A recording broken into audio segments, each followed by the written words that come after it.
Good morning, ladies. Today we'll discover how God's command aligns our spirit with His will. Our opening scripture is from Joshua 1, verse 9. Have I not commanded you? Be strong, vigorous, and very courageous. Do not be afraid, neither be dismayed, for the Lord your God is with you wherever you go. That is a command from God. We often leave everything for God to do for us. We say, Lord, forgive us. Lord, set us free. Lord, send your angels. And there's nothing wrong with that. But there's something we are required to do ourselves, because there's a command from God that we have to honor. This past week, I walked through something very difficult. And I can truly say God intervened. He carried us. He held us.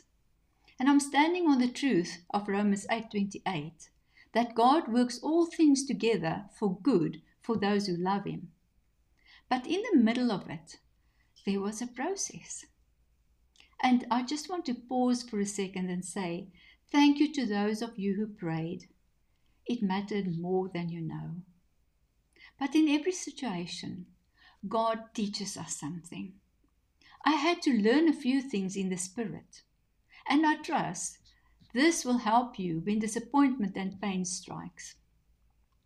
My first reaction in this incident was to go into retrospection. Retrospection simply means looking back and reflecting on something that has already happened. It can actually be healthy and helpful. Learning from a situation, growing and gaining wisdom. Retrospection is a reflection with purpose. It leads to insight and peace. But without even realizing it, retrospection became overthinking. And overthinking is very different. But when retrospection moves into overthinking, it becomes something else. Another tactic of the enemy to keep you captive. Overthinking is when your mind keeps on looping, replaying things excessively, trying to figure out how something happened. In my case, I didn't have all the facts. My husband only saw the last minute of the ordeal. It just happened, and I only had assumptions to work with. Overthinking often comes with worry, doubt, and what-if questions. It feels heavy and unproductive, leaving you feeling stuck, anxious, broken, and disappointed. Your emotions going in circles. Repetition without resolution leads to stress and confusion. The first thing we need to realize is the enemy is not after the incident. He's after your soul. He's trying to steal your joy. I once heard a saying, it says, if he cannot steal your joy, he cannot keep your goods. And recently, I saw a quote from Paula White-Cain, when the enemy messes with your joy, he wants your strength. This brought me to the verse in Psalms 5, verse 11 to 12, which declares that our joy surrounds us like a shield of love and brings protection. It says, but let all who take refuge in you rejoice. Let them sing joyful praises forever. Spread your protection over them, that all who love your name may be filled with joy. For you bless the godly, O Lord. You surround them with your shield of love. Being strong is not about pretending you're okay. It's about trusting God. Being vigorous is not about being loud or forceful. It's about being filled with the power of the Holy Spirit. Being courageous is not about being outgoing. It's about leaning in to God for His healing. Give yourself time to heal. Guard your heart. Do not allow fear to enter in. I renounced fear, trauma, and emotional pain, but I still didn't have immediate peace. Why? And here's the point. You are still anxious even though you trust God. You can believe in Him and still battle anxiety. You can pray every day and still feel unrest in your soul. You can declare scripture and still feel overwhelmed. You trust God, but you are still holding on to control. Because the truth is, trusting God is not always the same as being aligned with God. I had to make a conscious decision to change my thinking, to change my mind, to come into alignment with God's will and say, I choose to see what you see. I receive your healing.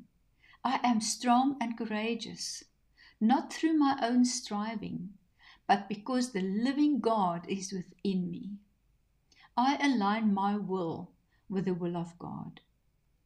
The mind of God brings transformation. A renewed mind makes hope possible, even in difficult times. We begin to see the good and acceptable will of God. Your will be done on earth as it is in heaven. What ushers that in? A transformed mind. My challenge this week was that my cat's leg had to be amputated after an incident with a neighborhood cat. She must have been caught somewhere in fear and could not free herself, resulting in severe injury to her leg. Your challenge may look different, but the battle is the same. It may be your health, your finances, praying for a loved one, emotional trauma, past hurts, or trusting God for new opportunities and provision. To be strong is best revealed when you surrender to God. To be vigorous is to give up control and rest in Him. To be very courageous is to trust in Him for perfect peace. Because when surrender is complete, peace is inevitable. Let us pray. Heavenly Father, we come before you and surrender every anxious thought, every burdened mind, and every place of overthinking. In the name of Jesus, we release fear, confusion, and the need to control. We choose your peace over our minds and hearts. Your word says in Philippians 4 verse 7 that your peace surpasses all understanding. So we receive that peace now. Holy Spirit, quiet every storm within us and bring us into alignment with your will. We declare, your will be done in our lives. We choose to trust you, to rest in you, and to walk in your truth. Thank you that you are with us, strengthening us and leading us into a good and godly outcome. In Jesus' name, amen.